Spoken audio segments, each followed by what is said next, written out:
વાર્તા સાંભળવી છે? નાની સાંભળવી કે મોટી સાંભળવી? ગોલી સાંભળવી કે તીખી સાંભળવી?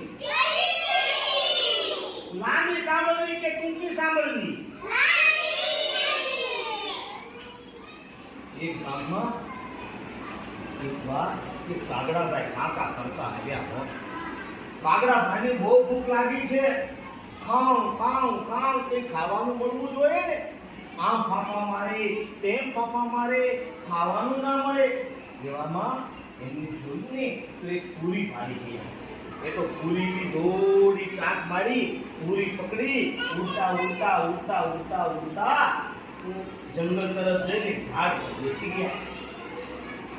પૂરી ખાવાની તૈયારી કરે ને ત્યાં તો એક શિયાળભાઈ આવ્યા. શિયાળભાઈને પણ બહુ ભૂખ લાગી હતી હો ભાઈ. એમનું પેટ પણ ઓ ભૂખ લાગી કરતું હતું. એમને તો જોયું કે ખાવું છે પણ કંઈ મળતું નથી. આ ઊંચે જોઈને ઓહો કાગડાભાઈની ચાંચમાં તો જુઓ કેટલી મજેદાર રસ આવી જાય એવી પૂરી છે ભાઈ. પણ ખાવી છે પણ કાગડાભાઈ કંઈ આપે. મારે કંઈ યુક્તિ કરવી પડશે. કાગડાભાઈ તમે તો કેટલા સરસ રૂપાળા છો. તમે સરસ મજાના ગીત પણ ગાઓ છો. તમે ગીત ગાઓ ને તો કાંઈ ન બોલે. જો ગીત ગાવા જાય કાંચ ખુલી જાય તો પૂરી પડી જાય. કાગડા બોલતા નથી. ફરી વખત શિયાળભાઈ ખુલ્લે છે હો કાગડાને.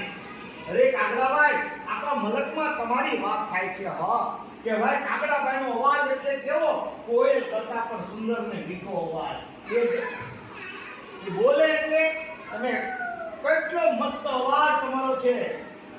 એકવાર મને તમારું ગીત સંભળાવો. કાગડો તો ભાઈ એના વખાણ સાંભળીને ફૂલાવા લાગ્યો. હું એટલું સરસ ગાઉં છું એમ કરી કાગડાભાઈ આમ ચાંચમાં પૂરી હતી ને એ તો ગીત ગાવાનું શરૂ કર્યું. કા પૂરી પડી નીચે. શિયાળિયું તો દોડતું જઈને પૂરીને પકડી મજા પડી ગયો. ખાતું વીરી ગયું. કાગડો કે થત કેરી ગઈ. આ મારું બેટું શિયાળિયું મને ખોટા મારા વખાણ કરી મને પૂરણજી બનાવી અને મારી પૂરી નીચે પડાવી દીધી ને કાન ભાગી ગયું.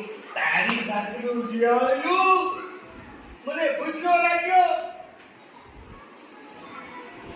હવે પાછું ખોરાકની શોધમાં જવું પડશે.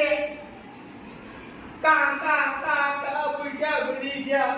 ફૂલાવવું જોઈએ નહીં ભાઈ. પૂરણજી નો થવાય.